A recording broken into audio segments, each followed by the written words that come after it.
Welcome to RBanq. This is Andrew Porter. This is going to be a video about how to set up a bank, how to add customers, and how to set up the properties for that bank. So first thing we're going to do is sign in.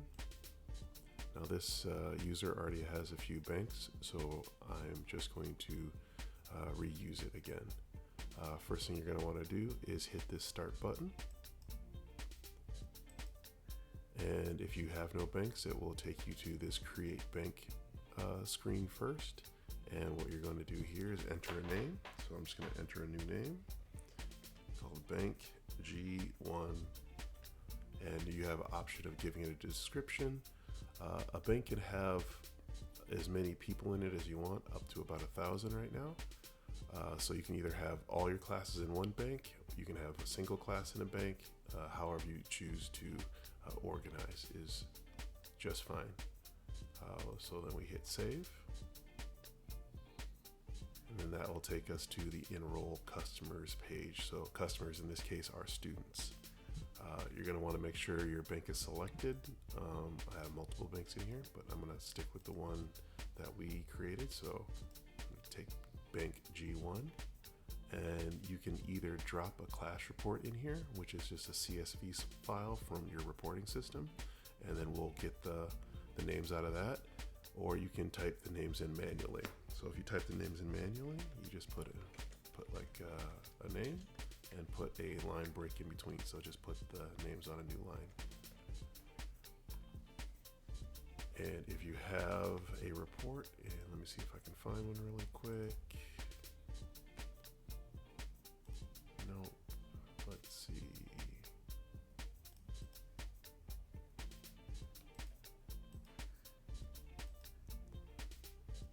Yeah, I have a grade report here. I just drop that in. It'll clear out those names, and you'll see the names here on this side. So these are the enrollee names from this class report that I have. Now, once you've added the names, then you click save.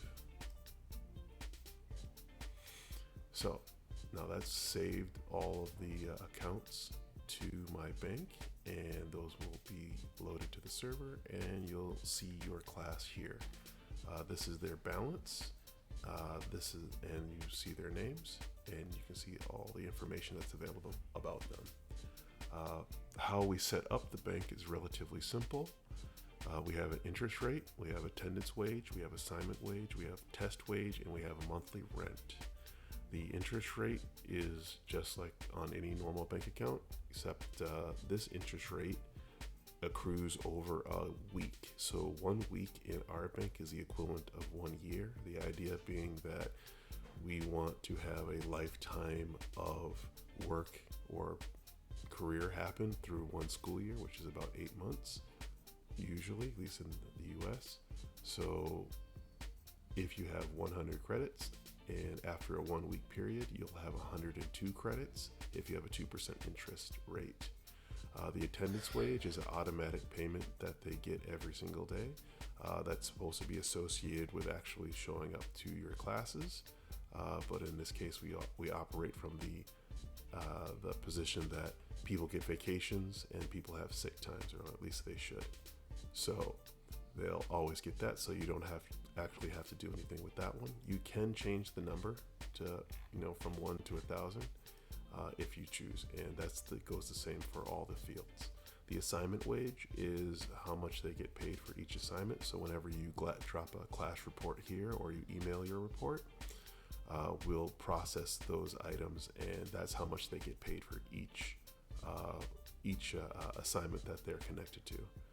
The test wage is basically the same as the assignment wage, but that's connected to a test. So you just have the opportunity to have two different amounts of money that you can pay out.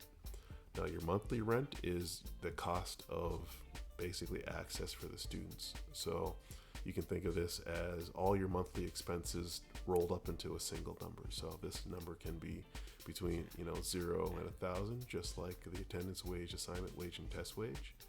And this allows you to give more of that real world scenario, which is that nothing is free. So when you have your assignments to actually pay them out, you can just hit the pay button. You see the balance, and you hit the pay button, and then that will just start your transactions, and they'll all get paid. So transactions are purposely built so that they happen on average of once every minute, so that it gives more of a real world accuracy. So when students will look at their accounts, and they'll see, oh, they have a pending transaction. And that is the basics of setting up an RBanq. Thank you.